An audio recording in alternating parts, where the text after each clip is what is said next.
லாவண்யா 32 வயது, கணவரை விபத்தில் இழந்த அமைதியான விதவை. ஒரு தனியார் பள்ளியில் அலுவலக பணியாளர். ராஜசேகர் 29 வயது, அதே பள்ளியில் பிடி அசிஸ்டன்ட். தன்னம்பிக்கை, பொறுப்புணர்வு, குழந்தைகளிடம் அன்பானவர். கணவரின் விபத்து மரணம் லாவண்யாவின் வாழ்க்கையை முற்றிலும் மாற்றிவிட்டது. 3 ஆண்டுகளாக அவள் சிரிப்பையே மறந்திருந்தாள். வேலை முடிந்ததும் அமைதியாக வீட்டிற்கு செல்வது மட்டுமே அவளின் வாழ்க்கை. அந்த பள்ளிக்கு புதிதாக பிடி அசிஸ்டண்டாக ராஜசேகர் வருகிறார். அனைவருடனும் இயல்பாக பழகும் அவர் லாவண்யாவின் அமைதிக்கு பின்னால் இருக்கும் வழியை உணர்கிறார். அவளிடம் எந்த கேள்வியும் கேட்காமல் சிறு சிறு உதவிகளால் அவளின் நம்பிக்கையை பெற ஆரம்பிக்கிறார். ஒரு நாள் பள்ளி விளையாட்டு விழா.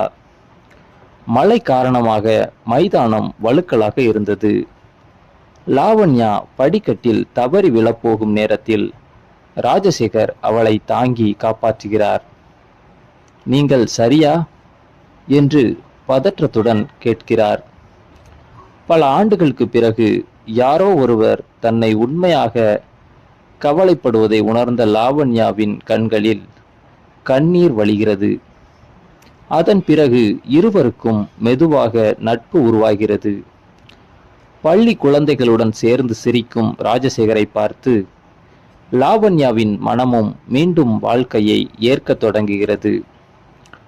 ஒரு மாலை பள்ளியிலிருந்து வீட்டிற்கு திரும்பும் வழியில் ராஜசேகர் சென்ற பைக் மீது வேகமாக வந்த லாரி மோதுகிறது.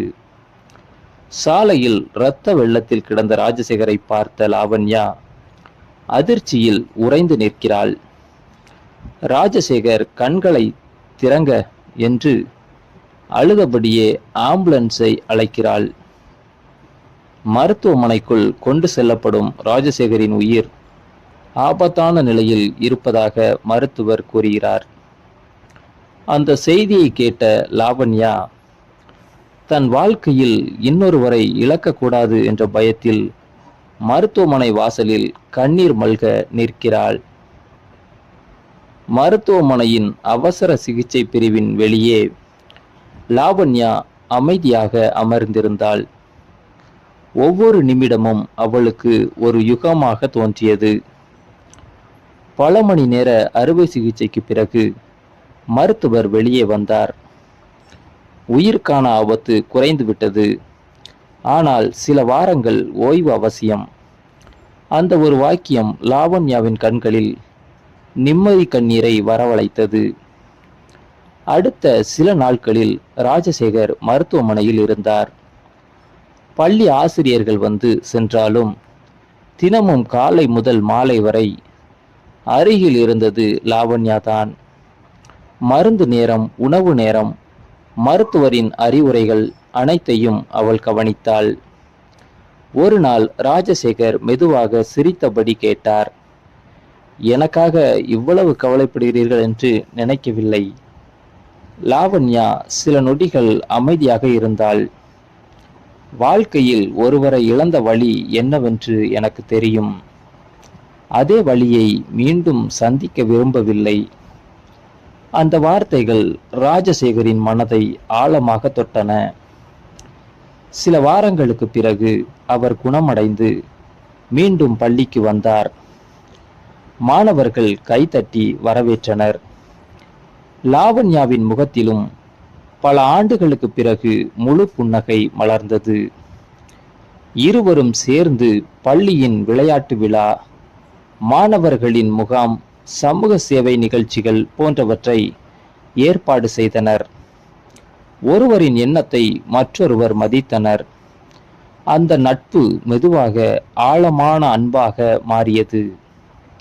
ஆனால் அனைவரும் அதை ஏற்றுக்கொள்ளவில்லை. விதவை, வயதில் பெரியவர் என்று சிலர் பேசினர். அந்த பேச்சுகளால் லாவண்யா விலக முயன்றாள்.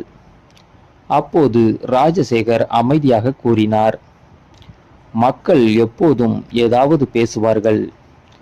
ஆனால் நான் பார்க்கிறது உங்கள் கடந்த காலத்தை அல்ல, உங்கள் நல்ல மனதையும் தைரியத்தையும் தான்.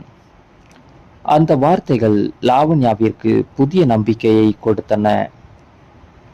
சில மாதங்கள் கழித்து பள்ளி வளாகத்தில் ஒரு பெரிய மரக்கன்றை இருவரும் சேர்ந்து நட்டனர். இந்த மரம் வளர்வது போல நம்ம வாழ்க்கையும் வளரட்டும் என்றார் ராஜசேகர். லாவண்யா மெதுவாக தலையசைத்து சிரித்தாள். இரு குடும்பங்களுடன் பேசி அவர்களின் சம்மதத்தை பெற்ற பிறகு எளிமையான திருமணம் நடைபெற்றது. பள்ளி மாணவர்களும் ஆசிரியர்களும் மனதார வாழ்த்தினர். திருமணத்திற்கு பிறகும் அவர்கள் அன்பும் மரியாதையும் நிறைந்த வாழ்க்கையை அமைத்து கொண்டனர். வார இறுதிகளில் அருகிலுள்ள மலைப்பகுதிகள், பூங்காக்கள், வரலாற்று இடங்கள் போன்றவற்றிற்கு பயணம் செய்து சிறிய மகிழ்ச்சிகளை பகிர்ந்து கொண்டனர். ஒரு மாலை சூரியன் மறையும் நேரத்தில் ராஜசேகர் லாவண்யாவின் கையை மெதுவாக பிடித்தார். வாழ்க்கை நமக்கு தூரத்தையும் கொடுத்தது, ஆனால் மீண்டும் சிரிக்க ஒரு வாய்ப்பையும் கொடுத்தது. லாவண்யாவின் கண்கள் மகிழ்ச்சியால் நனைந்தன. இந்த முறை அந்த சிரிப்பை நான் ஒருபோதும் இழக்க மாட்டேன். இருவரும் எதிர்காலத்தை நோக்கி ஒன்றாக நடந்தார்கள்.